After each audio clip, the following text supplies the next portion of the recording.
Nous constatons un phénomène de dépendance aux écrans de plus en plus grandissant dans le monde et surtout chez les ados. Quelles sont les raisons qui poussent les ados à s'adonner aux écrans et quelles en sont les conséquences? Salut! Pour ceux qui ne me connaissent pas, je suis Yvette Kokovi. Je suis motivatrice, formatrice et conseillère. Bienvenue sur ma chaîne. Aujourd'hui, nous allons parler d'un phénomène de plus en plus grandissant, l'addiction aux écrans, surtout chez les ados. Comment désintoxiquer les ados des écrans? Tout d'abord, parlons de l'addiction. L'addiction est tout ce dont on n'arrive pas à se détacher émotionnellement ou physiquement. Nous avons l'addiction à l'alcool, au tabac et même à l'écran, des Android, des smartphones, des iPads et les tablettes. Nous avons aussi l'addiction aux écrans de télévision et à l'ordinateur. Comment l'addiction aux écrans peut être destructive à l'enfant ou à l'ado? L'addiction aux écrans peut être destructive à l'enfant lorsque un enfant commence par faire des crises graves, lorsqu'on lui retire son téléphone, ou bien lorsqu'on prive un ado de son portable et il commence par déprimer et refuse de manger et commence par faire des crises graves.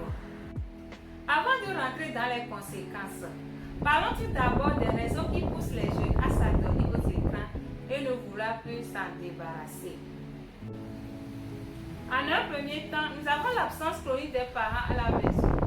Certains jeunes souffrent de l'absence permanente de leurs parents à la maison. Ils sont obligés de travailler tous les deux pour pouvoir joindre les deux bouts. Quand les ados arrivent à la maison et qu'il n'y a personne avec qui causer ou partager quelque chose, ils préfèrent s'adonner aux écrans là où il y a des conversations virtuelles.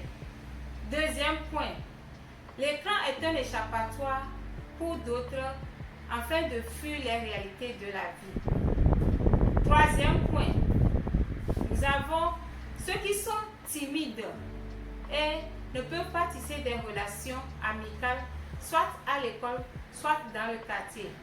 Ils retrouvent leur réconfort dans les écrans, là où il y a des rencontres virtuelles. Ils préfèrent faire des conversations virtuelles avec ceux qu'ils ne voient pas, ceux qui ne peuvent pas toucher. Il y a des sites de rencontres qu'on rencontre sur Internet. Il y a aussi des jeunes enquêtes des informations. Il y a le manque de suivi et d'encadrement. Quelles sont les conséquences de cette dépendance abusive? Il faut savoir que sur les réseaux sociaux ou sur Internet, il y a des bonnes comme des mauvaises choses. Votre ado peut être influencé émotionnellement par ce qu'il voit ou entend sur les réseaux sociaux ou sur les médias. Il peut s'y prendre mal en voulant imiter des influenceurs. Ils peuvent tomber sur des sites pornographiques. Votre enfant va se sentir rejeté et mal aimé. Il va faire des crises de colère, des tensions nerveuses. Il va faire des scènes de menaces et d'injures à l'endroit de son parent lorsque celui-ci le retire son appareil ou lui interdit l'accès à son appareil. L'addiction à l'écran favorise les échanges virtuels plus que les échanges réels. Votre ado s'adonne aux jeux qui prennent toutes leurs finances sur les écrans. D'autres vont faire des crises anorexiques en voulant imiter certaines stars. Ils peuvent aussi s'adonner à certaines pratiques sexuelles. Conséquences, on peut à la longue avoir des troubles visuels à cause des yeux fixés en permanence sur les écrans. Maintenant, comment désintoxiquer les ados des écrans? Premier point, il faut aller progressivement.